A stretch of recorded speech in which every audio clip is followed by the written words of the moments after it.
Continuamos con el estudio de el libro de Apocalipsis. En realidad a mí me gusta decirle el libro de Revelaciones, porque es el nombre correcto. La idea o el término Apocalipsis se le dio ya posterior por razones obvias de lo que se ve en el libro. Pero realmente este es el libro de las revelaciones. Y como hemos aprendido, este libro nos lleva a todo el resto de la Biblia. Necesitamos de la Biblia para interpretar este libro. Si nosotros no tenemos Biblia, difícilmente interpretamos el libro. Les he recomendado que estén estudiando el capítulo 1, capítulo 2 y capítulo 3 de Apocalipsis por ahora, que no vayan a otros capítulos aún hasta que ya avancemos estos 3 capítulos. Y hoy vamos a iniciar con el capítulo 2 y vamos a empezar lo que corresponde a la parte 6 de la enseñanza. Cuando nosotros estudiamos el capítulo 2, vamos a empezar en el verso 1. Déjenme para recibir a los que están entrando. El verso 1 dice así: el mensaje a las 7 iglesias. Va a iniciar con el mensaje a la iglesia en Éfeso. Nosotros a veces escuchamos cuando se dice el mensaje a la iglesia de Éfeso o la carta a la iglesia de Éfeso. Uno no dice el mensaje de la iglesia de Éfeso, sino la iglesia que está en Éfeso. ¿Por qué? Porque la iglesia no es el lugar, la iglesia son las personas. Entonces así dice: escribe al ángel de la iglesia en Éfeso, el que tiene, subraye la palabra tiene, las 7 estrellas en su diestra, el que anda en medio de los 7 candeleros de oro, dice esto. Vemos 3 palabras que yo subrayé. Son 3 palabras que están debidamente marcadas en rojo.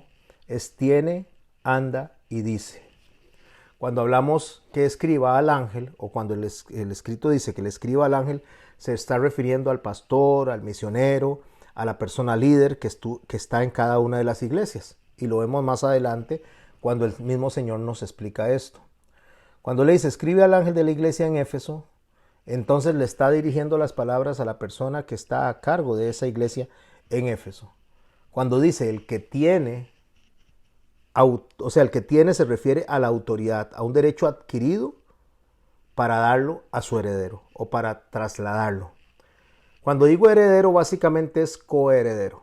Voy a hacer una referencia a la diferencia entre lo que es un heredero y lo que es un coheredero. El heredero es Cristo y nosotros somos coherederos con Él. ¿Cuál es la diferencia entre un heredero y un coheredero? Que el heredero es el que recibe absolutamente todo y dispone de todo y lo reparte conforme Él quiere. Entonces el coheredero no recibe de la misma forma, la misma cantidad, sino que recibe según el heredero así lo disponga. Por lo tanto, cuando la palabra dice el que tiene y está refiriéndose a la autoridad, se refiere a todo lo que ha recibido, a todo lo que le pertenece. Vamos a hablar un poquito de esta parte del que tiene autoridad y después regresamos a las otras 2 palabras, anda y dice. Entonces, en Deuteronomio 21, 15 al 17, nos da la idea de cómo se hace con la herencia, a quién le pertenece la herencia, quién administra la herencia, y eso corresponde al primogénito.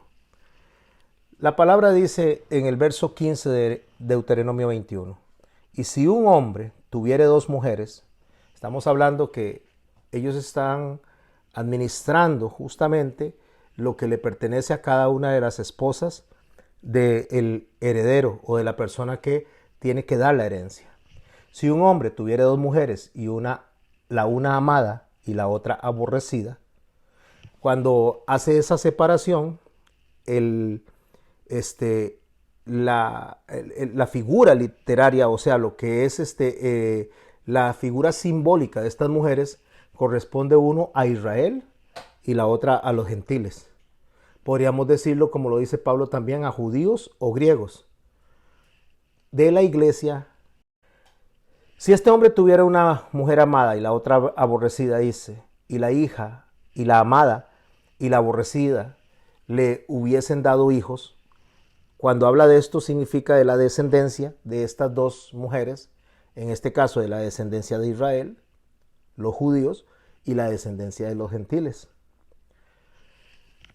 Y el primogénito fuere de la aborrecida, o sea, el que nace de primero es de la mujer que él no le gusta porque la rechazó por la razón que sea.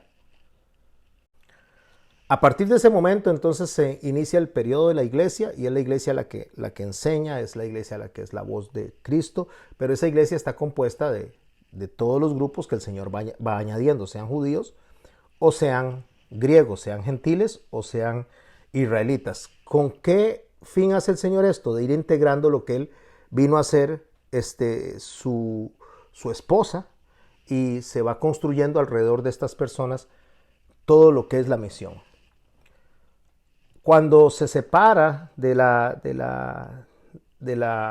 o mejor dicho, cuando la iglesia que Él construye toma la posición de dar el mensaje de Cristo, los judíos quedan relegados por un tiempo. O sea, se le pone una venda por un tiempo. El Señor le pone una venda a estas personas para, mientras tanto, Él durante todo este tiempo va construyendo lo que es su ministerio a través de la iglesia, a través de los gentiles sumados a los judíos. Y le digo sumados a los judíos porque no olvidemos que los primeros que establecieron la iglesia fueron los judíos, los apóstoles. Todos ellos eran judíos. Volvemos a la ley del primogénito. Entonces dice que si la amada tuviere hijos, o sea, tuviere más hijos, y la aborrecida también tuviere más hijos, dice, y el primogénito fuere de la aborrecida, entonces, ¿qué es lo que se hace? Dice el verso 16, en el día que hiciere heredar a sus hijos lo que tuviese, en el día que hace heredar a quienes, a cualquiera de los dos hijos lo que tuviese, no podrá dar el derecho de la primogenitura al hijo de la amada. Vamos a hacer una pausa aquí. Resulta que el Señor dice que Él ama a Israel, que ese es su pueblo escogido, que ese es el pueblo que Él decidió para que diera la enseñanza al mundo. Entonces ese se considera como su pueblo amado. Y este pueblo amado aborrece a lo que es los gentiles. Ellos consideran que todo lo que es no judío no pertenece al pueblo de Dios y por lo tanto no pertenece a la descendencia de Abraham.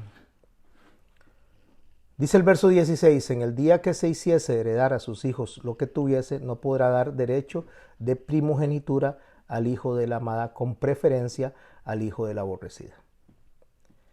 ¿Qué es el primogénito? O sea, ¿a quién le va a dar la herencia primera entonces?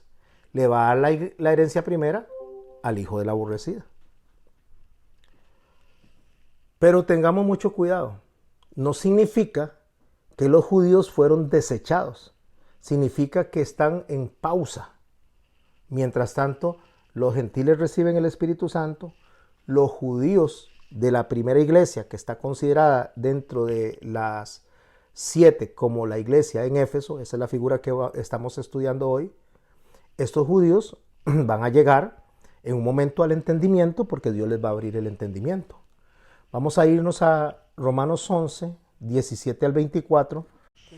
Pues si algunas de las ramas fueron desgajadas y tú, siendo olivo silvestre, has sido injertado en lugar de ellas y has sido hecho participante de la raíz y de la rica savia del olivo, no te jactes contra las ramas, y si te jactas, sabe que no sustentas tú a la raíz, sino la raíz a ti. Pues las ramas dirás, fueron desgajadas para que yo fuese injertado. Bien, por su incredulidad fueron desgajadas, pero tú por la fe estás en pie. No te ensoberbezcas, sino teme. O sea, no te llenes de soberbia, sino ten temor. Porque si Dios no perdonó a las ramas naturales, a ti tampoco te perdonará. Mira pues la bondad y la severidad de Dios, la severidad ciertamente para con los que cayeron, pero la bondad para contigo, si permaneces en esa bondad. pues de otra manera tú también serás cortado. Y aún ellos, refiriéndose a los judíos que fueron apartados temporalmente, y aún ellos, si no permanecieron en incredulidad, serán injertados. Pues poderoso es Dios para volverlos a injertar. Por eso es temporal que ellos no están siendo los representantes de Jesucristo en el mundo. Porque si tú fuiste cortado si fuiste cortado del que por naturaleza es el olivo silvestre y contra naturalista fuiste injertado en el buen olivo, cuánto más estos que son las ramas naturales serán injertados en su propio olivo. Entonces tenemos claro, mis hermanos y mis hermanas, tenemos claros que los judíos temporalmente no están representando en la tierra el mensaje del Evangelio de Cristo. Algunos judíos forman parte de la iglesia, que es la iglesia en Éfeso. O sea, los que iniciaron con esta iglesia y se han ido sumando los gentiles. Estos judíos más gentiles son los que después empiezan a predicar el Evangelio. Entonces, el primogénito de la aborrecida significa los primeros que nacen de los gentiles, las primeras iglesias que vienen a nacer de los gentiles, que van a ser las iglesias que se van a mencionar después de la iglesia en Éfeso. El verso 17 dice: mas al hijo de la aborrecida reconocerá como primogénito, para darle el doble de lo que correspondiere a cada uno de los demás. Pensemos esto, ok. Israel es el pueblo amado. Israel es el pueblo escogido. Los judíos son los escogidos por Dios para dar el mensaje. No lo hicieron. Ellos, por naturaleza, aborrecen a los gentiles porque piensan que los gentiles no son parte de lo que es el cuerpo de Cristo, lo que es el parte del reino de los cielos, lo que para ellos se considera como los benditos, los escogidos. Ellos consideran que los gentiles no son, entonces los tienen aparte. Entonces, cuando el Señor viene y escoge al primogénito de una de las dos, escoge al primogénito de los gentiles. ¿Quién es el primogénito de los gentiles? Para entonces darle la doble porción, darle la doble herencia a estas personas que descienden de ese primogénito. El primogénito de los gentiles, o sea, el primer gen o el primero de los resucitados, es Jesucristo. Entonces Él es el que recibe la enseñanza, Él es el que recibe la doble porción para trasladarnos a nosotros esa doble porción. Porque el primero, el que representaba a los judíos, es Moisés. Esa es la persona que había recibido en primer lugar la instrucción de lo que tenía que hacer. Ahora Jesucristo viene y entonces ahorita dentro de un rato vamos a ver cuando el Padre dice que a Él es al que hay que oír. Entonces Jesucristo viene, nace y entonces Él viene y toma el sacerdocio que en su momento Aarón estaba representando y Él es la rama que reverdece, o sea, el sacerdocio que reverdece, y ese sacerdocio que reverdece es el primogénito del cual va a salir lo que le llamamos nosotros cristianismo. Voy a llamarle cristianismo. Cuando eso sucede, recibimos o recibe Él y nos traslada a nosotros esa doble porción, que es el regalo que Él nos da a nosotros, la doble porción de la herencia. ¿Quién lo recibe? El hijo de la aborrecida, o sea, nosotros. Porque es Él, dice el resto del verso 17, porque Él es el principio de su vigor, o sea, hablando de Jesús, el principio del nacimiento de la iglesia, y suyo es el derecho de la primogenitura. ¿Cuál primogenitura? El de la doble herencia. ¿Qué es la doble herencia? Vamos a hablar un poquito del derecho de primogenitura o el derecho de herencia. Las cosas que tenía que hacer o los derechos que recibía el primogénito, entre muchos, yo tomé unos puntos y dice el ser jefe de familia. Eso lo encontramos allá en Génesis 43:33. El segundo derecho que tenía era la responsabilidad, que era guiar a la familia, o sea, era el digno de guiar a la familia, pero ese derecho lo podía perder si caía en iniquidad. Fue lo que le pasó a Rubén, a Simeón y a Leví. Rubén porque se metió con la mujer de su padre, y Simeón y Leví porque mataron unos hombres innecesariamente allá en Siquem. Y después le recae la herencia a Judá, que era el cuarto de los hijos. Pero esta herencia de responsabilidad, de la dignidad responsabilidad, se podía trasladar al siguiente, al inmediato siguiente de los nacidos en una familia, si los que la tenían al principio habían perdido dignidad. Eso fue lo que pasó con ellos, llegó al cuarto. Y esto de llegar al cuarto no es algo que sea así a la ligera o que no se le preste atención, porque el 4 representa juicio, el 4 representa la justicia. Cuando vamos a los muebles del tabernáculo veremos que tiene 4 puntas, 4 cachitos, que representa siempre el juicio. Entonces Judá es sobre el cual va a caer el juicio, pues no en Judá directamente, sino en la descendencia de Judá, que sería nuestro Señor Jesucristo. O sea, quien es el de la raíz de Isaí. El tercer punto de la herencia sería la doble provisión de su padre, que es la que leímos en Deuteronomio 21:17. ¿Cuál es la doble porción? Bueno, ¿qué fue lo que recibió el pueblo cuando estaba en el Sinaí? Recibió las tablas de la ley, recibió la ley. Pero ¿qué reciben los primogénitos de Jesucristo? Reciben la ley, las tablas de la ley, y recibe al Espíritu Santo. Ahí hay una doble porción. O sea, hay una doble guía. Hay una doble forma de conocer a Cristo, una doble forma de conocer a Dios. Desechar la ley, como muchos hacen, hablándolo como instrucción, no como instrumento legal, sino como la enseñanza que nos da a nosotros a conocer a Cristo y al Padre, es no entender realmente la porción de la herencia del primogénito. Eso es lo que se recibe como doble porción.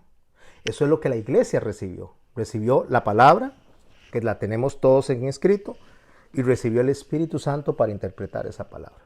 Esto no lo tenía el pueblo.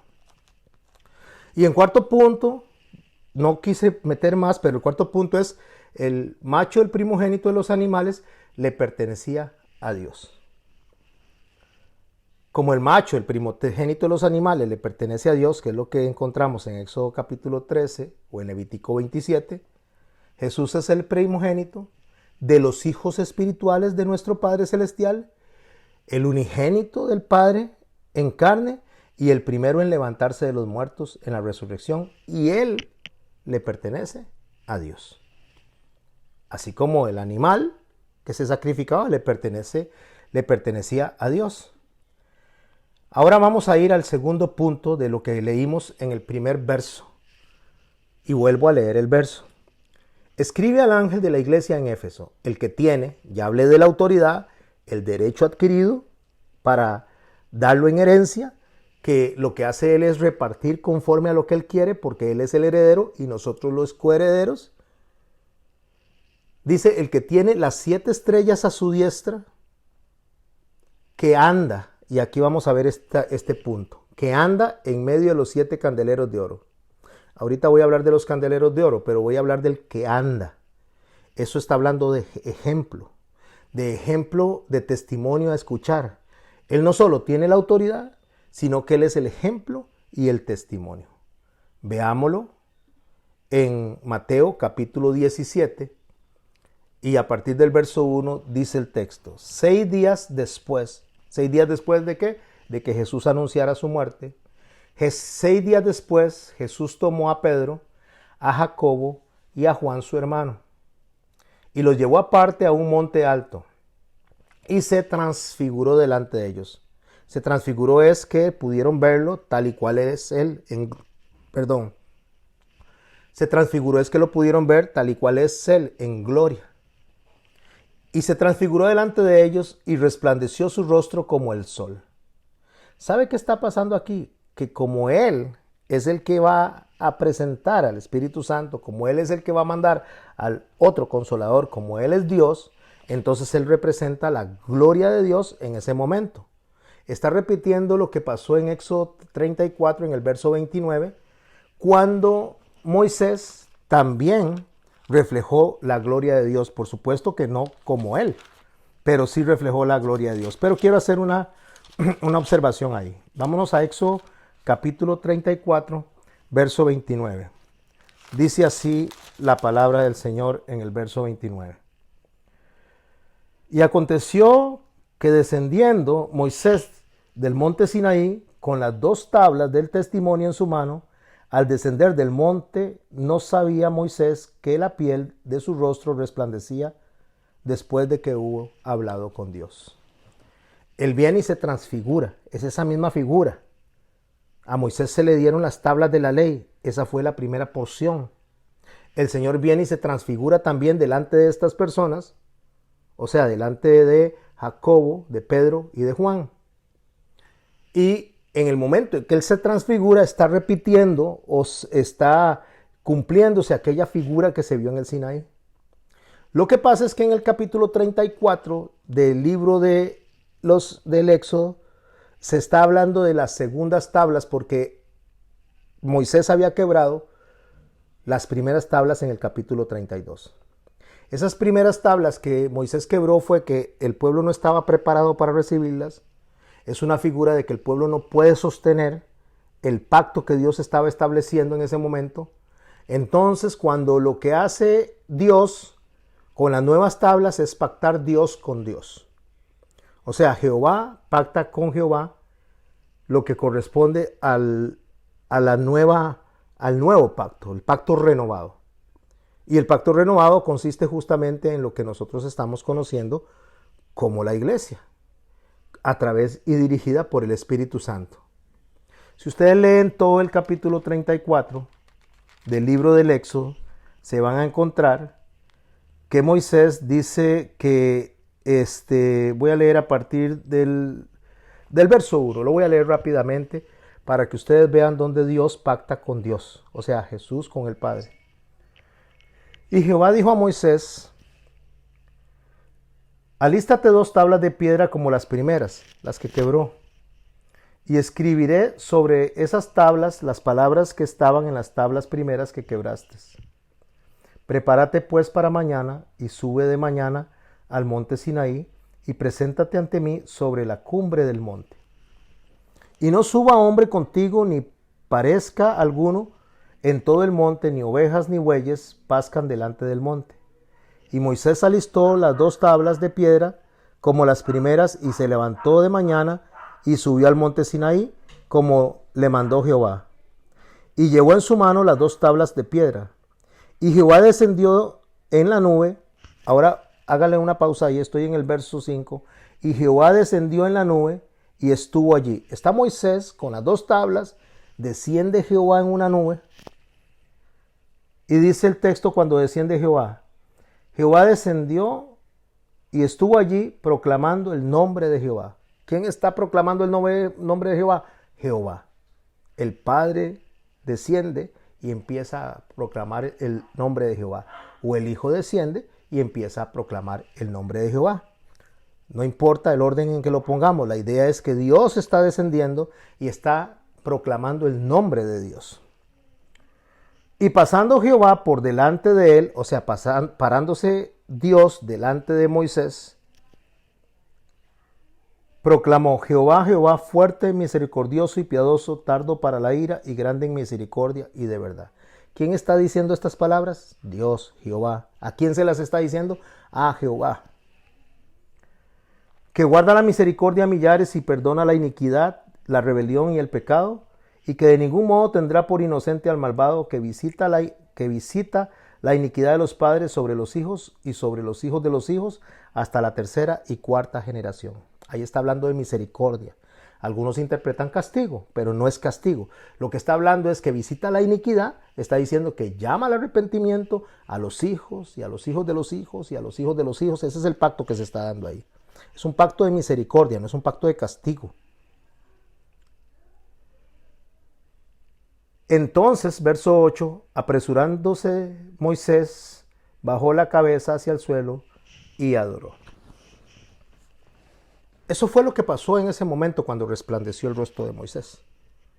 Cuando Moisés estuvo presente, no se dio cuenta de que era tanta la gloria y la presencia de Dios en cuanto al amor, misericordia, Dios hablando con Dios, el Padre y el Hijo pactando, como lo hizo en su momento delante de Abraham, que la antorcha y el horno estaban cruzándose, pactando delante de Abraham, no pactando con Abraham, pactando delante de Abraham. Aquí no está pactando con Moisés, están pactando delante de Moisés. Ese es el nuevo pacto.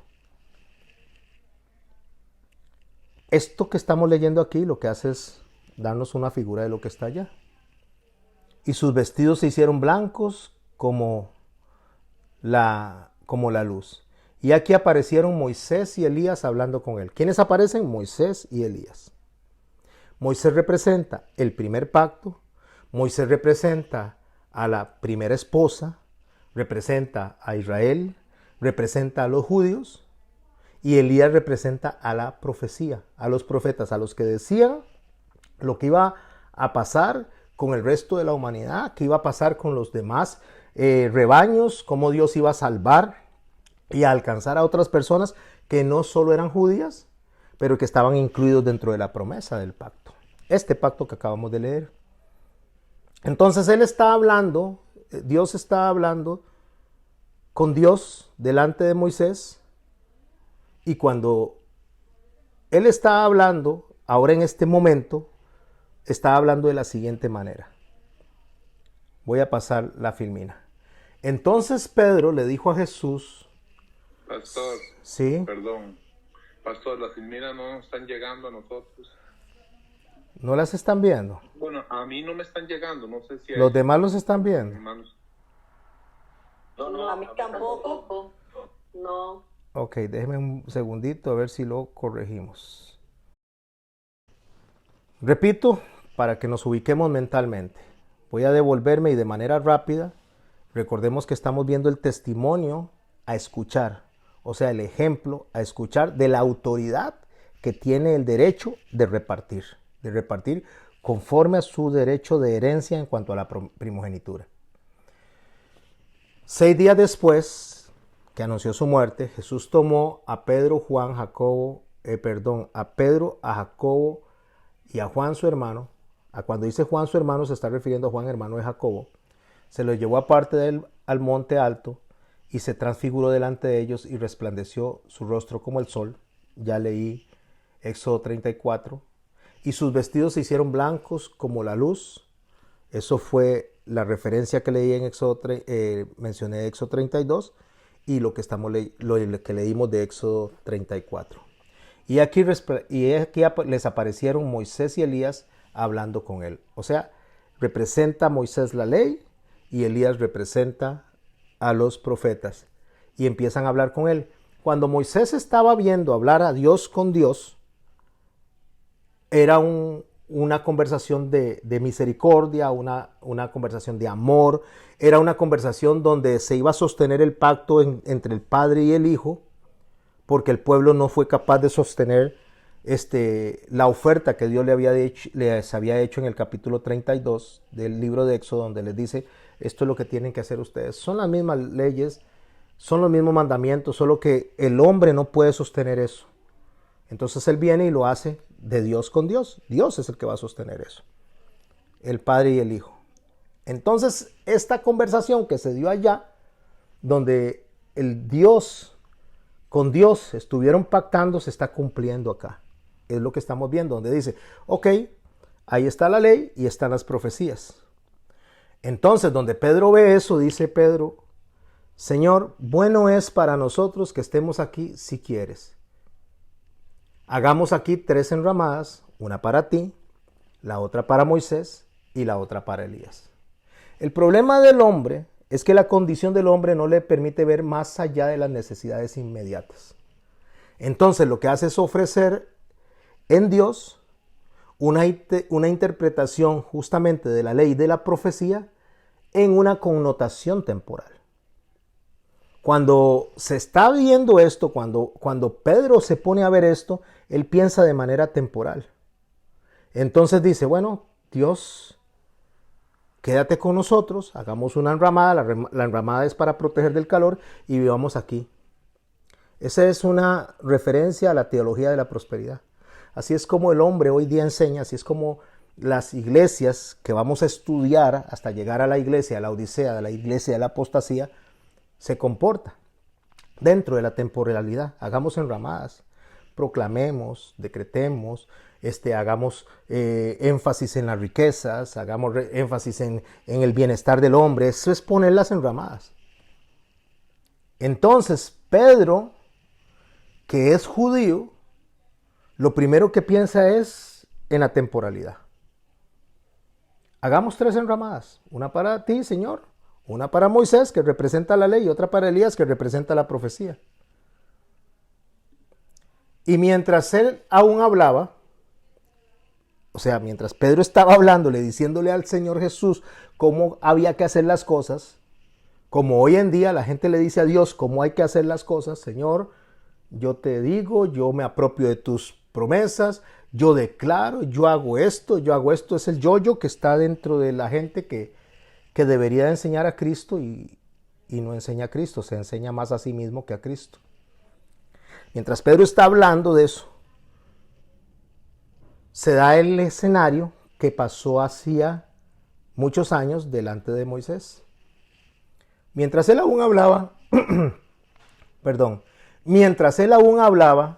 una nube de luz los cubrió. Y he aquí una voz desde la nube que decía, este es mi Hijo amado. ¿Qué empieza a decir? Está hablando de la autoridad. Lo que acabamos de mencionar, Él es el que tiene la autoridad. Este es mi Hijo amado, en quien tengo ¿qué? Complacencia. Este es mi Hijo porque me complazco en Él. Y viene la instrucción de lo que acabamos de leer. Me voy a devolver por aquello que no lo hayan visto en las filminas. El que tiene es el que tiene autoridad. Las estrellas a su diestra,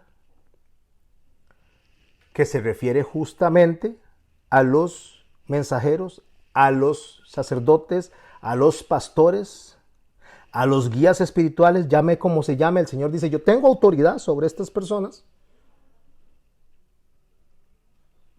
Y el que anda en medio de los 7 candeleros, los candeleros son las tacitas, ahora lo vamos a ver, donde se pone el aceite, no el candelabro, sino las tacitas donde se pone el aceite. Eso representa las iglesias. Entonces, el que anda en medio de los 7 candeleros, que es el ejemplo del testimonio a escuchar, me voy de nuevo a la filmina anterior. ¿Qué es lo que él está diciendo? Este es mi Hijo amado, en quien tengo complacencia, a él oíd. Ese es el testimonio a escuchar. Si bien es cierto que ustedes tienen la porción de la ley, la instrucción, la palabra, y tienen ustedes al Espíritu Santo, que es el consolador que Él nos dejó para que el Espíritu Santo nos guíe a toda verdad, se refiere a que nos enseñe, nos ayude a discernir, nos dé entendimiento sobre la palabra que Él dejó escrita, donde incluye los mandamientos, donde incluye la Torá, donde incluye los escritos, los salmos, los profetas. Todo eso nos dejó para que el Espíritu Santo lo pueda presentar. Pero a quien yo tengo que escuchar para poder entender al Espíritu Santo hablándome y para poder entender la palabra es al Hijo de Dios, al cual Él se complace. Por eso Él vino a explicarnos. El Señor Jesús dice muy claro que cuando vendrá el otro Consolador, nos guiará a toda verdad, y lo importante aquí que nos une a este texto es, les acordará las cosas que yo les he enseñado. Eso es andar entre los candelabros, eso es andar entre las iglesias. O sea, el Espíritu Santo está entre nosotros y nos ilumina a nosotros, nos guía a nosotros, porque Cristo vive en nosotros. Porque Cristo nos selló, porque Cristo nos redime a través de su sangre. Al oír esto los discípulos se postraron sobre sus rostros y tuvieron gran temor. ¿Qué fue lo que hizo Moisés? Al oír lo que estaba pasando, al oír la verdad de cómo se iba a sostener el pacto, se postró y adoró. Los discípulos se postran y tienen gran temor. Entonces Jesús se acercó y los tocó y le dijo, levantaos y no temáis. Alzando los ojos de ellos a nadie vieron, sino a Jesús solo. Ya Moisés no es la persona que va a guiar a toda verdad. Ya los profetas no es la persona que va a guiar a toda verdad. Ahora la persona que va a guiar a toda verdad es Jesucristo. A Él es al que tenemos que oír. Y Él es el que nos va a enseñar a nosotros. De ahí la necesidad de conocer todo lo que Él dejó escrito en los evangelios. Y los evangelios nos hablan de todo el Antiguo Testamento. Y la teología paulina nos ayuda a desarrollar los evangelios. Y el Apocalipsis nos ayuda a entender todas las escrituras, todos los escritos.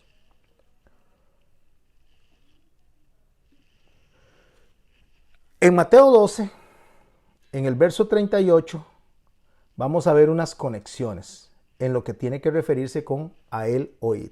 Espero no ir muy rápido, mis hermanos. Estoy tratando de ir pausado, de tratar de explicar, aunque nos tome más tiempo, pero ir pausado con el fin de que se lleven lo más claro posible la enseñanza, que repasen los audios, pero que de aquí salgan con la mayor comprensión posible.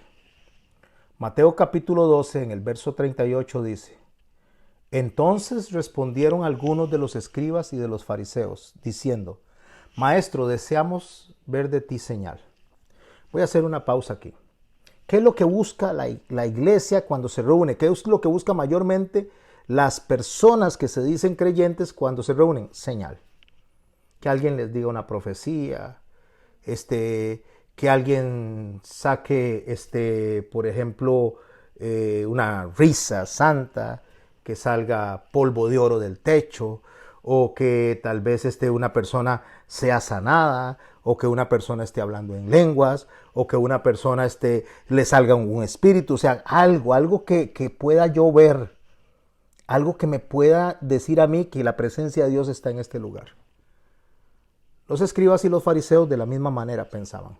Deseamos ver de ti señal. O sea, denos algo que yo pueda decir que estoy en la presencia de Dios. Denos algo que yo pueda decir que este es el lugar lleno del Espíritu Santo. Denos algo. El Señor les responde, verso 39. La generación mala y adúltera, escuche, la generación mala es de mal corazón, mala es porque está pensando en su propio yo, por su egolatría, por su deseo de satisfacerse a sí mismo, de encontrar en la iglesia algo que le exalte, de no ir a la iglesia a encontrar realmente a Cristo digno de adorar, de exaltar, el que debe recibir toda honra y toda gloria. Entonces es el ser humano acercándose a Dios para exaltarse, para ver algo que le diga que Dios le va a arreglar la vida, que le va a resolver todo. Esto me recuerda cuando los amigos de Daniel, Sadrach, Mesach y Abednego, los iban a arrojar al horno de fuego, porque no se postraban delante de la estatua del rey. Una de las cosas que ellos le dicen al rey es, oh rey, al Dios al quien servimos, dice, puede librarnos de esto. O sea, si Dios quiere, me va a librar. Y si no, dicen ellos, y esta parte me encanta, y si no, no nos postraremos delante de ti.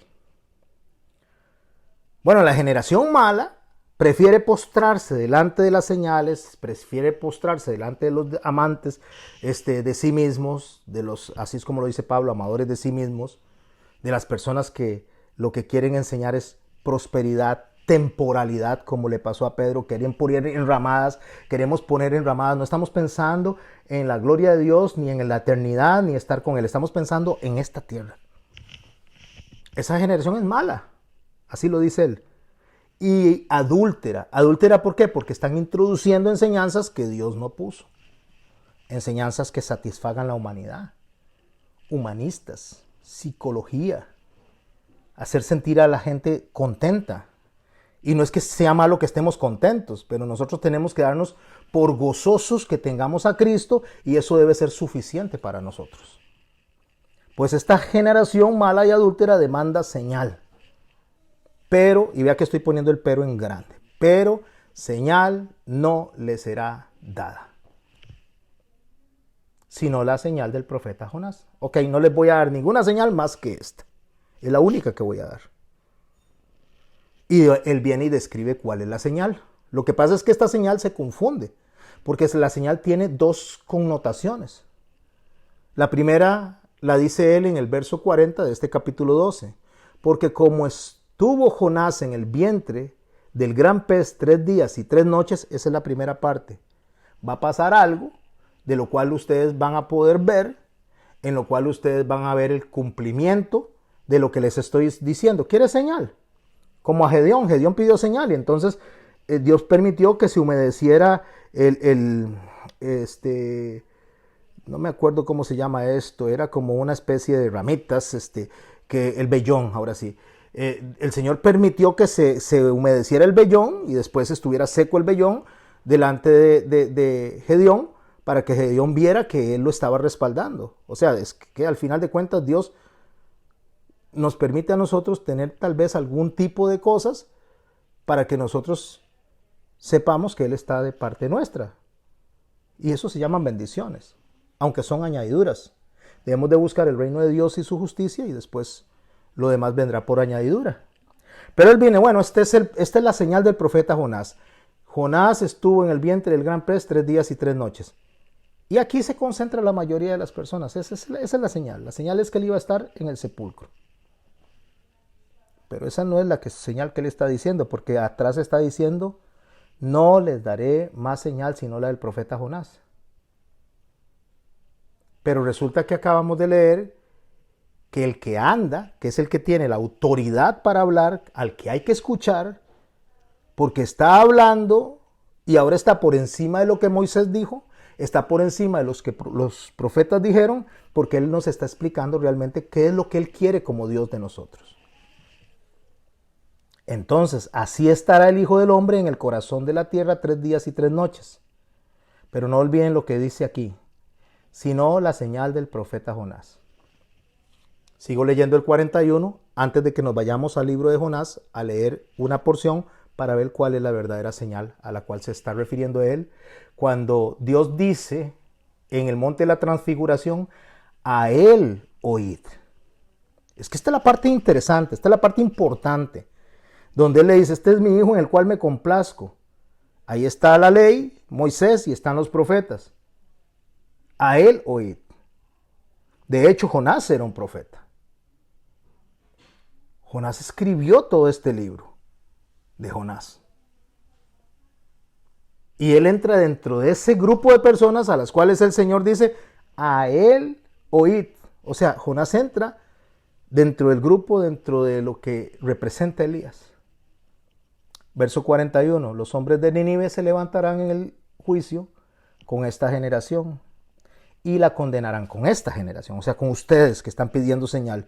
Los hombres de Nínive se levantarán y la condenarán, porque ellos se arrepintieron a la predicación de Jonás. O sea, ustedes no se están arrepintiendo, ellos sí se arrepintieron. Pero ¿qué hizo Jonás? ¿Jonás hizo algún milagro? ¿Qué hizo Jonás? Lo que pasó de milagro fue que el pez lo depositó a él en el camino que debía seguir porque Jonás estaba totalmente rebelde. El pez lo llevó ahí.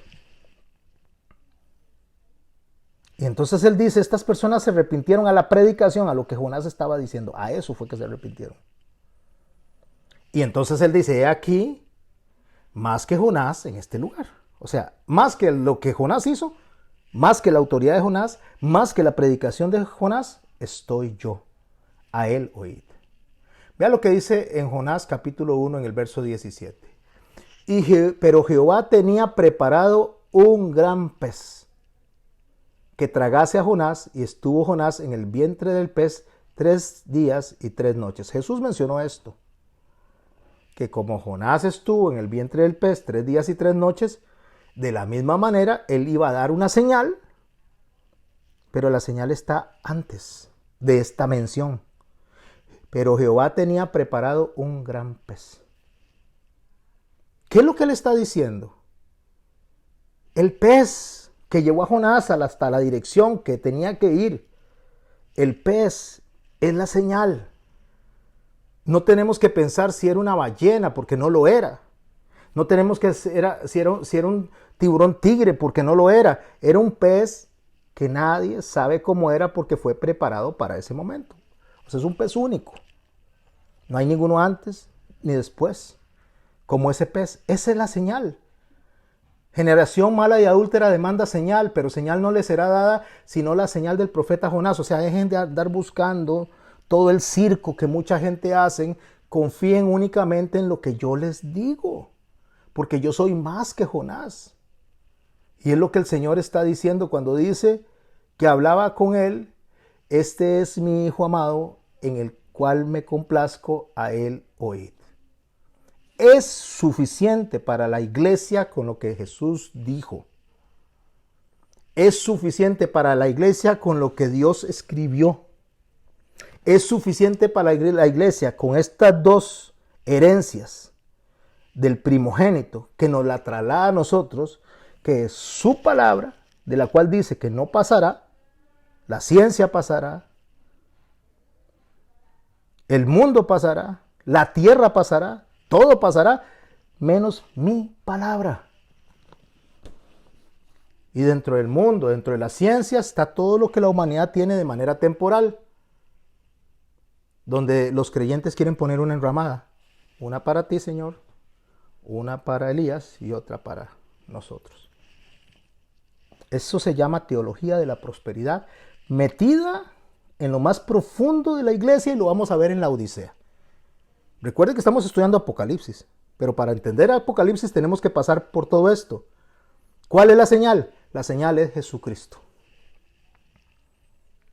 Él es el gran pez preparado para esa época. Así que Él es el testimonio a escuchar. Y vuelvo a leer: escribe al ángel de la iglesia en Éfeso, el que tiene autoridad, herencia para darla. ¿Cuál es la herencia? Doble porción. La palabra escrita y el testimonio del Espíritu Santo. El que anda, ejemplo, Él es al que hay que oír.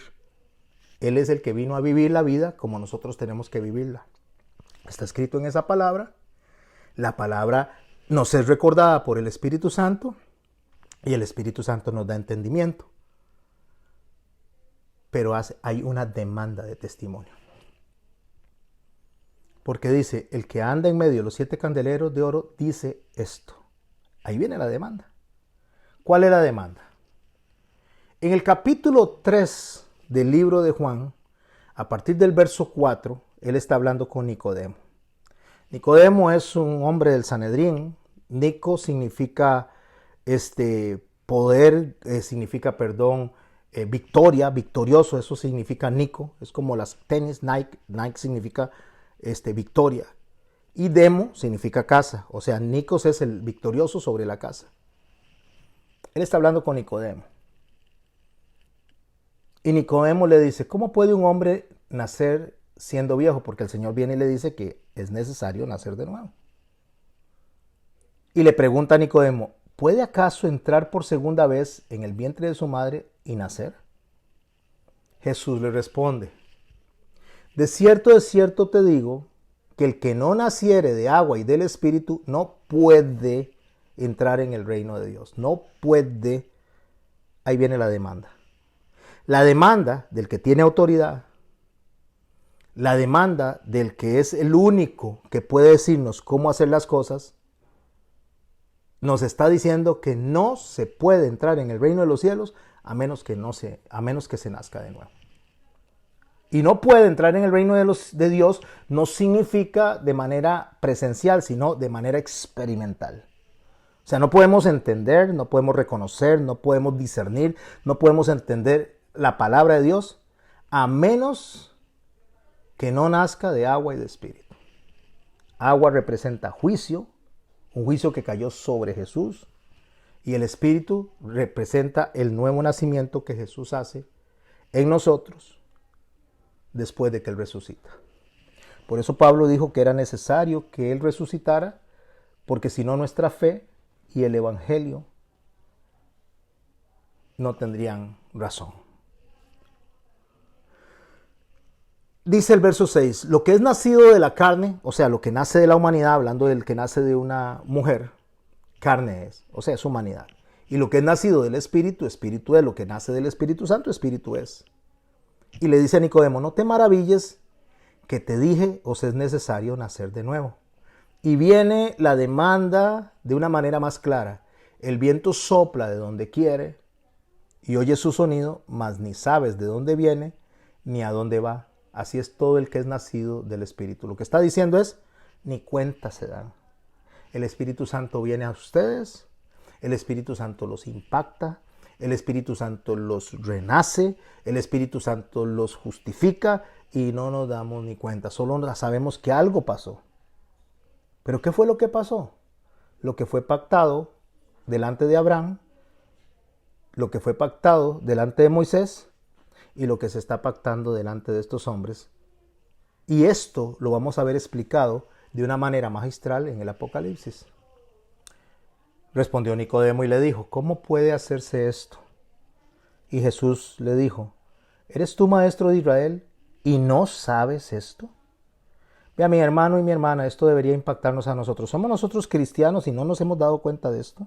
¿Somos nosotros cristianos y escuchamos las formas de interpretación del Apocalipsis asustando a la iglesia, amedrentando a la iglesia, manipulando a la iglesia cuando Dios dio ese texto para que tengamos esperanza, para que tengamos para que podamos tener paz, para que podamos confortarnos los unos a los otros, para que podamos acordarnos los unos a los otros de las promesas, de lo que el Espíritu Santo está haciendo en nosotros?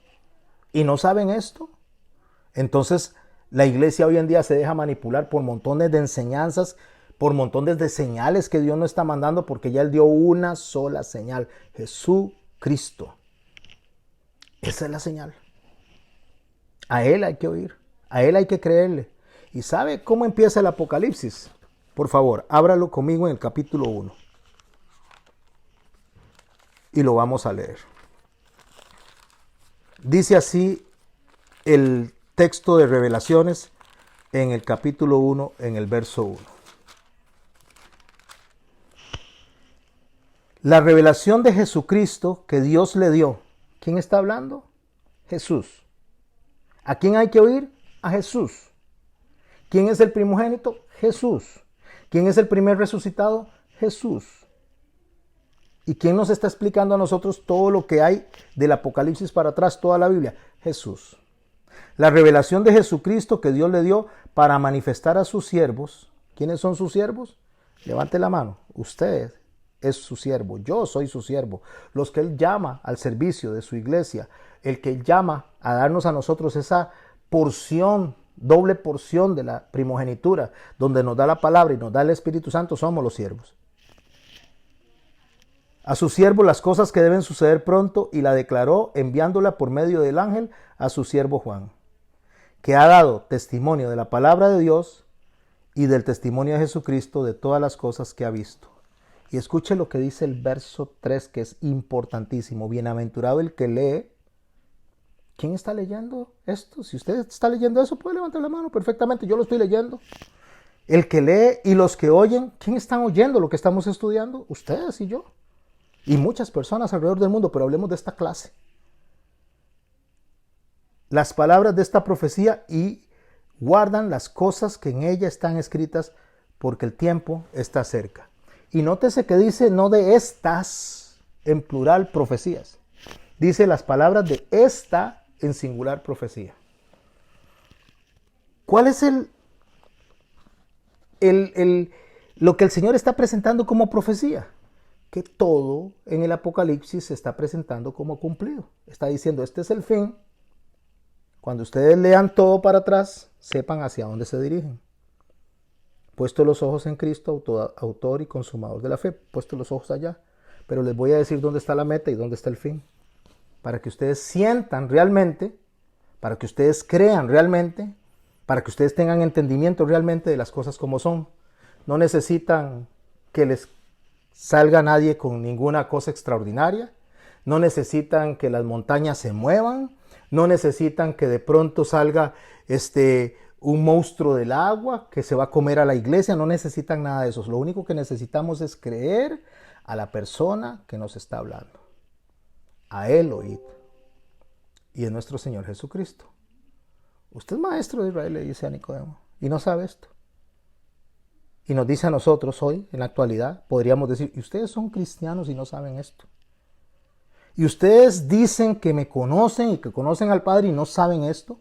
Y lo que andan buscando son señales. Y ya les dije que no les voy a dar ninguna otra señal, sino yo mismo soy lo único que voy a dar como señal. Volvemos al mensaje de la iglesia en Éfeso. Escribe al ángel de la iglesia en Éfeso, el que tiene las 7 estrellas a su diestra, el que anda en medio de los 7 candeleros de oro, dice esto. Ok, ahora vamos a hablar de estos candeleros. Estos candeleros no es el candelabro.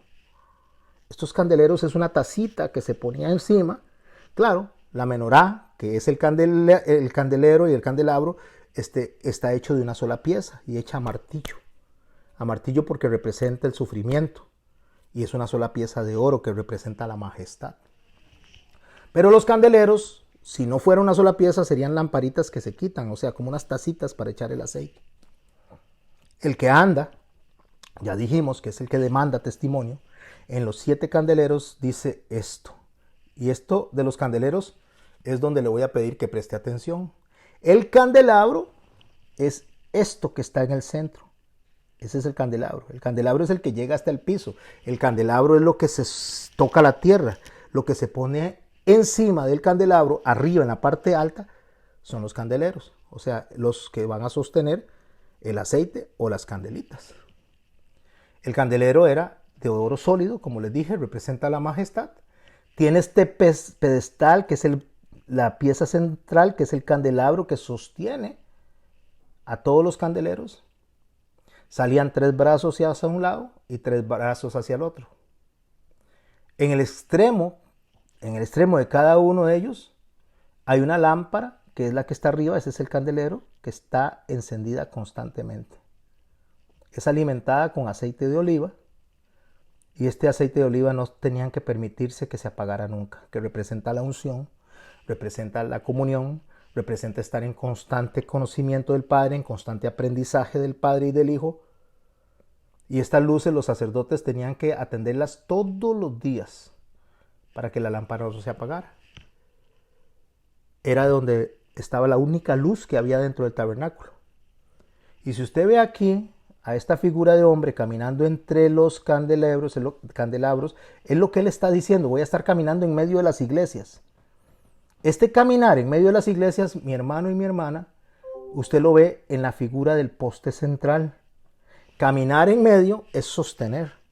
Es como si abriera los brazos en la cruz y sostuviera hacia un lado los 3 postes que representan a los judíos, que son, se supone, los que debieron haber enseñado, que se supone que son la amada, y al otro lado los que ellos aborrecían, que son los gentiles.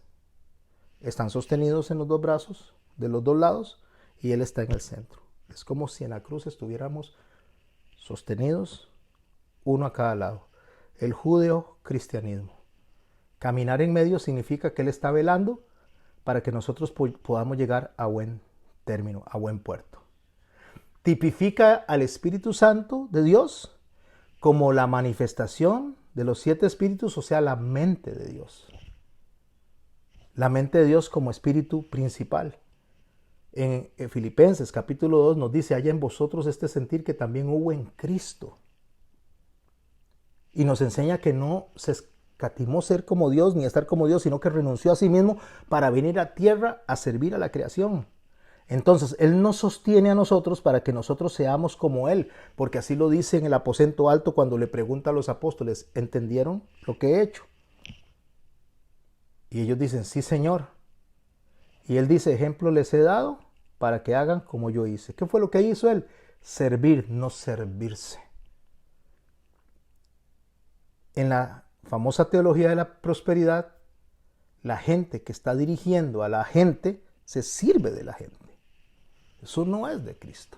Eso no es de Dios. Eso es de la última sección temporal de las iglesias, el tiempo de la apostasía, de hombres amadores de sí mismos, que lo único que quieren agarrar, dice Pedro, y hacer comercio de las personas. O sea, harán de ustedes mercancía.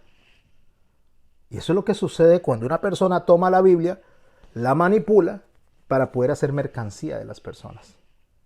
Pero el Señor dice, yo estoy en el centro, yo estoy caminando con ustedes, los estoy sosteniendo en mis manos, uno a un lado y lo otro al otro. Estoy sosteniéndolos para que ustedes, nadie los engañe. Hay algo muy importante porque las lámparas eran como especie de, como una tacita que permitía que la luz solo fuera hacia adelante. No alumbraba hacia atrás, sino que fuera solo hacia adelante. Y iba directamente hacia el mueble que estaba al frente, que eran los panes de la proposición. Los panes de la proposición representan a la iglesia. Y la iglesia está representada justamente en la figura de la túnica que utiliza José, donde está la multicolor, representa toda la iglesia.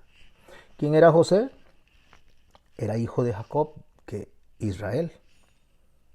¿Quién tiene, como hijo José, tiene dos hijos, con una egipcia que representa a la mezcla del judío o del israelita, junto con un gentil?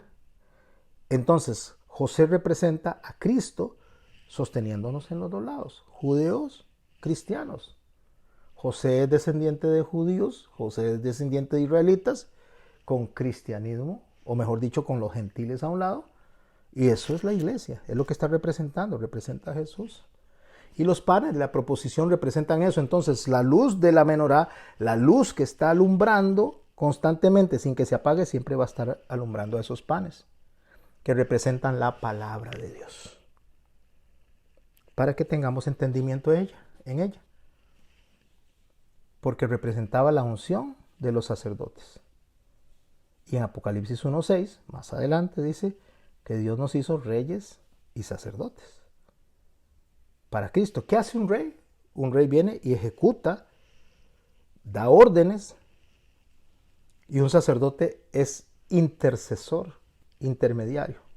Entonces, ¿qué nos hizo Dios? Nos hizo reyes para enseñar, para decir qué es lo que el rey dice que se hace y cómo se hace, y sacerdotes para orar por las personas cuando las personas aún no conocen o no saben y están en ese proceso de aprendizaje, los unos por los otros.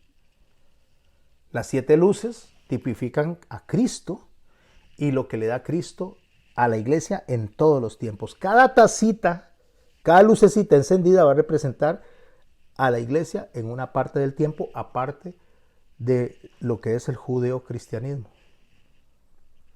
Pero recordemos que esta iglesia no está por autonomía, sino que es recibida y es enseñada por la única luz que alumbra a los panes de la proposición. En Timoteo, o 2 Timoteo 3:16, dice así: toda la escritura es inspirada por Dios. Cuando dice toda la escritura, subrayen la palabra toda. Toda la escritura. Génesis, Éxodo, Levítico, Números, Deuteronomio. Y allí en Levítico están las fiestas, están las figuras del tabernáculo. En Deuteronomio están los mandamientos. En Éxodo están las reglas de la construcción del tabernáculo. Y dice que toda la escritura también incluye los salmos, también incluye los profetas, incluye los evangelios, incluye todo. Toda la escritura es inspirada por Dios y útil para enseñar, para redarguir, para corregir, para instruir en justicia. ¿A quién le toca hacer eso? Enseñar a los sacerdotes, a usted y a mí. Para redarguir significa es repetir, y arguir es el argumento, es repetir el argumento. ¿Qué estamos haciendo nosotros cuando estamos leyendo aquí? Estamos repitiendo el argumento, o sea, estamos repitiendo lo que Dios dijo. Pero como Dios lo dijo, no como a nosotros se nos ocurre, como Dios lo dice. Para enseñar, para redarguir, para corregir. Corregir es que las cosas no se están haciendo bien, entonces hay que corregirlo. Si la palabra está ahí es porque hay que corregir lo mal aprendido. E instruir en justicia. Justicia es equilibrio. La justicia es algo que el Señor establece para llevar al equilibrio correcto, para llevar a la humanidad de nuevo, en este caso a su iglesia de nuevo, al plan que Él originó desde el principio. ¿Con qué fin? Para eso está la Escritura, para eso está lo que estamos aprendiendo. A fin de que el hombre de Dios sea perfecto, enteramente preparado para toda buena obra, o sea, para que podamos hacer lo correcto. Pero, ¿de dónde estoy sacando yo toda esta información y por qué la estoy sacando? Bueno, me devuelvo de nuevo justamente a lo que estamos leyendo, porque el que tiene autoridad, derecho adquirido para darlo a su heredero, el que dio ejemplo, el que tenemos que escuchar, nos demanda que nosotros hagamos lo que nos mandó, los que nos dio como propósito, la tarea de ser sacerdotes, y para ello Él camina en medio de los candelebros que representan a las iglesias de todos los tiempos para enseñarnos lo que nos toca hacer. Y una de las cosas que nos toca hacer a nosotros, mis hermanos y mis hermanas, es enseñar la palabra correctamente. Porque la palabra es buena, es agradable, si se usa legítimamente. Y la palabra de Dios está representada en los panes, donde el sacerdote está consumiendo, donde el sacerdote puede tomar de esos panes con el fin de saber y alimentarse de la manera correcta para acercarse a Dios. Los panes representan la palabra para enseñarnos cómo Dios quiere que nos acerquemos. Y el lavacro allá afuera representa la palabra de lo que Dios quiere que saquemos de nosotros, lo que no le gusta a Dios. Afuera el lavacro, nos lavamos las manos y los pies para entrar al lugar santo, para poder recibir la palabra y entender lo que Dios quiere que hagamos. Tenemos que dejar lo mal aprendido, tenemos que dejar lo que Dios ve que nos está estorbando para poder agarrar lo que Dios nos enseña a nosotros para que nos podamos acercar de la manera correcta y adorar al Señor como Él quiere ser adorados. Y eso se daba en la fiesta de las trompetas. Eso que acabamos de decir cuando el sacerdote se presentaba a hacer todo esto. Porque las fiestas tienen propósitos y la fiesta de las trompetas tenía dos propósitos. Uno era marcar el inicio del mes más importante del calendario bíblico, que era el mes en cuanto se coronaba el rey, en este caso Jesucristo, que es la autoridad, que es el testimonio y que es quien demanda y quien dice lo que tenemos que hacer. Cuando se sonaban las trompetas era para reunir al pueblo, a los campamentos alrededor de Dios para celebrar la redención que experimentaban ellos. Y hoy nosotros la experimentamos también. Lo puede leer en Levítico capítulo 23. Pero voy a leerles a partir del verso 33. Habló Jehová a Moisés diciendo, habla a los hijos de Israel y diles, a los 15 días de este mes séptimo se empieza a contar, ahorita les voy a poner un gráfico, a partir de marzo, abril, mayo, junio, julio, agosto, septiembre. Este es el mes séptimo, porque el primer mes bíblico es el mes de Nisan y es marzo para nosotros. El mes séptimo es septiembre. El primer día habrá santa convocación, ningún trabajo de siervos haréis. 7 días ofreceréis ofrenda encendida a Jehová, y el octavo día tendréis santa convocación y ofreceréis ofrenda encendida a Jehová. Es fiesta, ningún trabajo de siervo haréis. ¿Qué es ofrenda encendida? Ofrenda encendida son oraciones. Esa es la ofrenda encendida. Eso representa las oraciones de los santos. Es lo que se pone en el altar del incienso. Eso es una ofrenda encendida. Y cuando dice ningún trabajo de siervo haréis, es que el trabajo de siervo es aquella persona que va a trabajar por su sustento. Es aquella persona que va a trabajar para alimentarse. Nosotros no podemos hacer trabajo de siervos en el día del Señor. No es trabajo para alimentarse. No es que vaya usted a la fábrica. No es que vaya usted a ningún lado. Tenemos que hacer trabajo de reyes.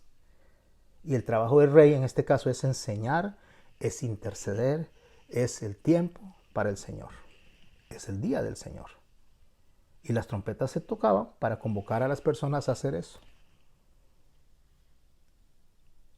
Con este gráfico les queda más claro que el séptimo día es el mes de Tishri, o sea, el día de las trompetas. Cuando se ponía el pan de la proposición al frente, donde está alumbrando la menorá, donde estamos entrando en el Apocalipsis, lo que se está viendo ahí, que él dice que él camina en medio de estos candelabros y él es el centro. Ahí al frente, o sea, donde alumbra, son los panes de la proposición. Dice el verso 5 de Levítico 24, y tomarás flor de harina. Flor de harina es salvado de trigo, o sea, era un pan hecho de trigo. Y cocerás de ella 12 tortas. Cada torta será de 2 décimas de efa. Las pondrás en 2 hileras, 6 en cada hilera, sobre la mesa limpia delante de Jehová. Tendrás también sobre cada hilera incienso puro, y será para el pan como perfume, ofrenda encendida para Jehová. Cada día de reposo lo pondrá continuamente en orden delante de Jehová, en nombre de los hijos de Israel, como pacto perpetuo. Aquí voy a hacer una pausa y dice, en nombre de los hijos de Israel, se está refiriendo que hay una ofrenda encendida, constante intercesión de los hijos de Israel. Pero hay algo que yo necesito entender dentro de estos panes que estoy representando de flor, de harina o de salvado de trigo. Porque los panes que se hacían en la Pascua, en el mes de marzo, que representa la resurrección, que representa la primera porción del pacto, que representa la primera herencia, que fue la Torá, que fue el sacrificio, que fue la ley, esos panes eran de cebada. Y los panes de cebada la cebada representa a los judíos y el trigo representa a la iglesia de Cristo, o sea, el salvado de trigo. La menorá está alumbrando hacia el frente, alumbrando las porciones de pan donde hay trigo incluido dentro de este pan de cebada. Será de Aarón y sus hijos, los cuales comerán en el lugar santo. Aarón representa a Jesucristo y sus hijos representan a las iglesias que nacen, a lo que le llamamos nosotros cristianos, los cuales comerán en el lugar santo, porque es cosa muy santa para él, de las ofrendas encendidas a Jehová por derecho perpetuo. O sea, comemos delante del Espíritu Santo el pan que nos alimenta, el pan que nos enseña quién es Dios y quién es el Hijo, para que esto nos dé a nosotros la fuerza, el vigor, y podamos entender que representamos a la autoridad de Cristo, quien es el único y verdadero testimonio que nos demanda a nosotros alimentarnos para alimentar a otras personas. Espero que me estén siguiendo. Voy a pasar porque ya los expliqué. Éfeso, como una iglesia apostólica, es una iglesia que está contemplada básicamente entre el año 31 al año 117 en tiempos de Marco Ulpio Trajano. Y después finaliza con tiempos de Adriano. Tenga presente esto.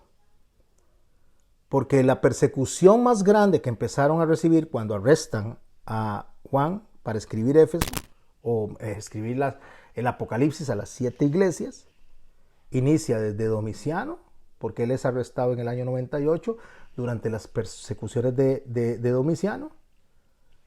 Es metido a la cárcel en tiempo de Trajano para después ser liberado y morir. Ese es el espacio en el cual se escribe el Apocalipsis y es el tiempo contemplado del año 31 al 117 después de Cristo, que es el año que se contempla básicamente el periodo profético de esas iglesias.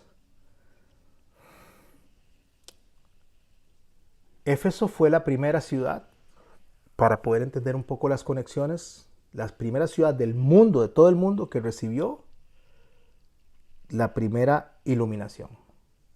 O sea, fue la primera en poner luces en las calles, la primera ciudad de todo el mundo.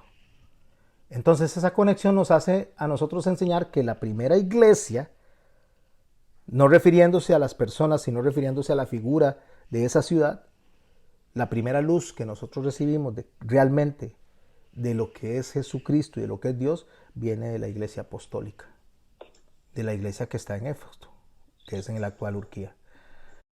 Así como pasaba ya en aquel tiempo, hoy está pasando de la misma manera. Yo conozco tus obras, sé lo que está haciendo iglesia. El trabajo y paciencia, porque están esperándome.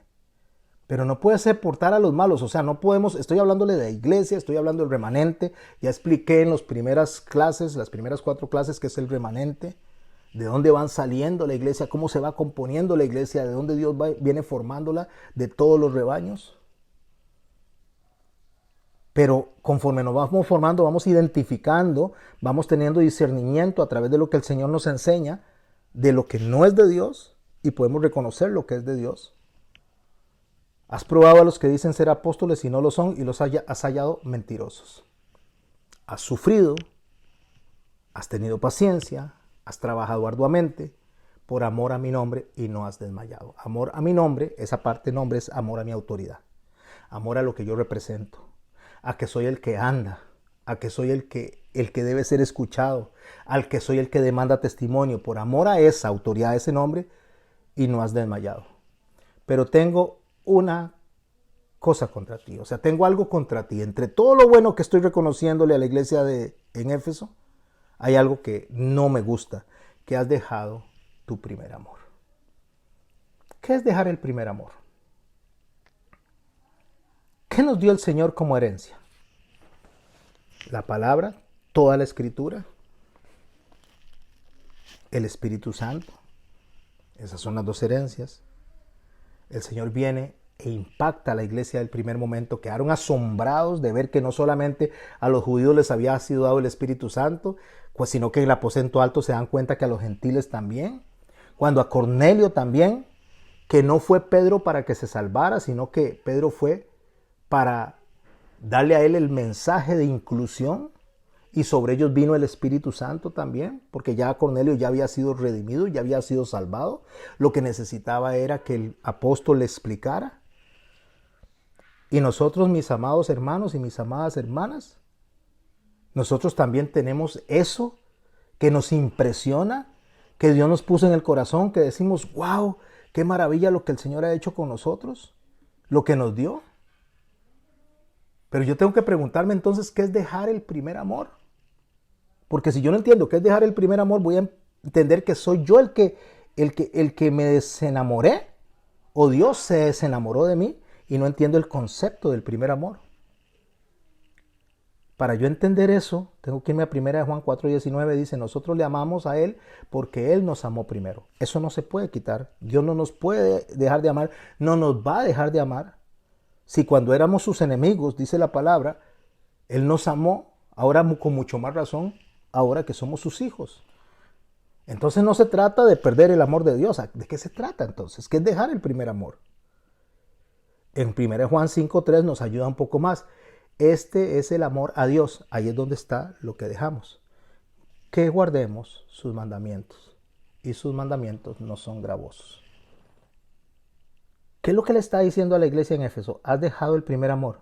Y si el primer amor es guardar los mandamientos, los cuales no son gravosos, o sea, los cuales no son difíciles, y usted oye a las personas decir, ya la ley pasó, refiriéndome a la instrucción, ya el Antiguo Testamento no es, eso era para los judíos, eso es dejar el primer amor. Pues este es el amor a Dios, dice, que guardemos sus mandamientos. Los que enseñan que las fiestas no se deben de observar, no les estoy diciendo que las practiquen si no quieren practicarlas, aunque sería una gran bendición, por lo menos lo que es la cena del Señor y lo que es la fiesta de las trompetas. Pero quien dice que eso no sirve, que eso no es para nosotros, que eso es judaizar, ha dejado el primer amor, y eso es lo que está reclamando él. Ya dejaste el primer amor. Porque el primer amor a Dios es guardar sus mandamientos, y los mandamientos son todos los que hay que guardar. Y guardar no significa que los podamos aplicar, porque es el Espíritu Santo el único que puede darnos a nosotros la fortaleza de hacerlos. Es observarlos. Es aprender qué es lo que a Dios no le gusta y lo que a Dios sí le gusta. Y pedirle al Espíritu Santo que nos guíe en ese camino. Recuerda por tanto, le dice en el verso 5, recuerda por tanto de dónde has caído y arrepiéntete. ¿De dónde has caído? De querer cumplir con la palabra de Dios. ¿De qué es que yo me tengo que arrepentir? De haber dejado eso que me era tan importante. Y ahora es mi corazón enaltecido, ahora es mi soberbia, ahora es lo que yo quiero, ahora le demando a Dios, ahora le digo a Dios cómo tiene que hacer, llamándole decretos, llamándole proclamaciones, le digo a Dios lo que tiene que hacer y olvido que es Dios el que es el soberano, que Dios es el que manda y que no le tengo que pedir señales a Dios más que lo que el Señor Jesucristo nos dijo. Cuando yo ando buscando profetas, cuando yo ando buscando señales, cuando yo ando buscando que me enseñen a través de la experiencia personal, lo único que estoy es olvidando que el Señor dijo que es suficiente con lo que Él dijo. Eso debería ser para todos los creyentes suficiente. Recuerde dónde ha caído, arrepiéntase. Y haga las primeras obras. ¿Qué son las primeras obras? Lo que hacíamos desde el principio, estudiar la palabra de Dios, escudriñar al Señor, tratar de aprender de Él. Pues si no, vendré pronto a ti y quitaré el candelero de su lugar si no te hubieres arrepentido. ¿Qué es quitar el candelero? Quitar el candelero es quitar el entendimiento. Cuando somos tan necios, cuando somos tan soberbios, cuando constantemente estamos yendo en el camino incorrecto y sabemos lo que tenemos que hacer, pero no lo hacemos, porque necio es el que sabe hacer lo correcto y no lo hace, llega el momento en que dice, le voy a quitar el candelero. O sea, llega el momento en que dice, le voy a quitar el entendimiento. Ahora sí vaya desbocado como un caballo. Entonces vaya y experimente lo que quiere experimentar, sufra lo que tenga que sufrir, pase por lo que tenga que pasar. ¿Quieren carne? Ok. ¿No quieren maná? Ya no les gusta el maná, ya no les gusta la palabra como se las di al principio y lo que quieren es carne. Vaya, coman carne hasta que les salga por las narices, hasta que la vomiten. Eso es quitar el candelero. En Galatas 5 me explica un poquito más esto. De Cristo os desligasteis. ¿Por qué nos desligamos de Cristo? Porque ya Él no es suficiente. Ya su palabra no es suficiente. Ahora necesito experiencias. Y entonces necesito andar de lugar en lugar a ver quién me da la mejor experiencia. De Cristo os desligasteis los que por la ley os justificáis. De la gracia habéis caído. Cuando dice de la gracia habéis caído, porque ya no es suficiente con que el Señor haya dicho que nos redimió, que nos hizo sus hijos y que Él, antes de que la palabra salga de nuestra boca, que Él tiene la respuesta y que Él nos va a cuidar, que Él va a velar por nosotros como vela por los pajaritos, como va a velar por los lirios del campo. No necesitamos más que creerle. Pues nosotros por el Espíritu aguardamos la fe, la esperanza de la justicia, porque en Cristo Jesús ni la circuncisión vale algo ni la circuncisión, sino la fe por la obra del amor. O sea, ya no es importante si los judíos tienen la señal de la circuncisión o si nosotros tenemos la señal de la no circuncisión. Aquí no se trata de señales, no se trata de nada de eso. Se trata de que Jesucristo, en Él se cumple absolutamente todo. Corrían bien, dice. Lo estaban haciendo bien. ¿Quién les estorbó para no obedecer la verdad? Esta persuasión no procede del que os llama. Un poco de levadura leuda toda la masa. Un poco de levadura, un poquito de mala enseñanza, un poquito de mala palabra, contamina a todos los demás. Y vienen las disensiones. ¿Qué es una disensión? Me quedan 20 minutos, pero quiero dejar un espacio para preguntas cortas. ¿Qué es una disensión? Hay dos cosas que se dan en la iglesia, división y disensión. División es cuando una persona se separa y se va por otro lado. Eso es división, se fue. Y disensión es cuando se va y se quiere llevar a otros para otro lado. Eso es gravísimo delante de Dios. Eso es gravísimo. Eso es una factura que Dios no la deja pasar por alto. Si yo me quiero ir de un lugar, pues váyase si no quiere estar ahí. Nada lo obliga a estar.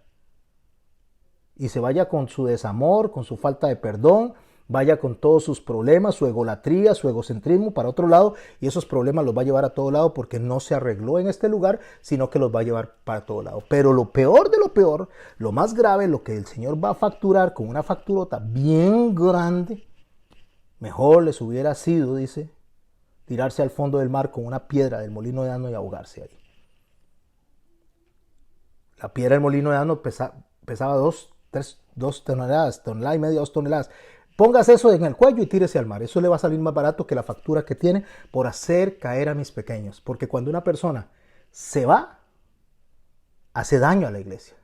Pero cuando una persona se va y se empieza a jalar a la gente con él, le hace doble daño a la iglesia. Eso se llama proselitismo y el Señor se lo acusó a los fariseos en el capítulo 23 del libro de Mateo, que dice que ustedes no entran ni dejan entrar, buscando hacer prosélitos por todo el mundo. Si me amáis, guarda mis mandamientos. Y uno de los mandamientos es: ame a su prójimo como a usted mismo. Si me amáis, guardad mis mandamientos. Yo rogaré al Padre y Él os dará otro consolador para que esté con vosotros para siempre. Esa es justamente la promesa, esa es justamente la herencia. Y ese espíritu de verdad, el cual el mundo no puede recibir porque no le ve ni le conoce, pero vosotros le conocéis, que mora en vosotros, estará en vosotros. El que tiene mis mandamientos y los guarda es el que me ama. Verso 24, el que no me ama no guarda mis palabras. ¿Ven de dónde hemos caído? ¿Ve de dónde ha caído la iglesia? De guardar sus mandamientos, de hacer sus mandamientos, de practicar sus mandamientos, de enseñar sus mandamientos. No porque nos salven, sino para conocer a Cristo, porque es el pan que se encuentra al frente, cuando está alumbrando la menorá, donde están las lucecitas arriba que están permanentemente encendidas, las cuales nosotros tenemos que ver, en medio de las cuales Cristo está caminando para guiarnos a nosotros con un propósito. Que nosotros aprendamos a guardar su palabra. Pero tienes esto, que aborrece las obras de los nicolaístas, las cuales yo también aborrezco. Lo voy a dejar ahí y empezamos en el verso 6 el próximo lunes. Escuchen el audio, repasen las filminas y iniciamos con el verso 6. Él les dice primero lo que les gusta, les reclama lo que están haciendo y después les hace un reconocimiento a partir del verso 6, que no lo quiero explicar ahorita porque no tengo tiempo y no quiero dejar esto a medio camino.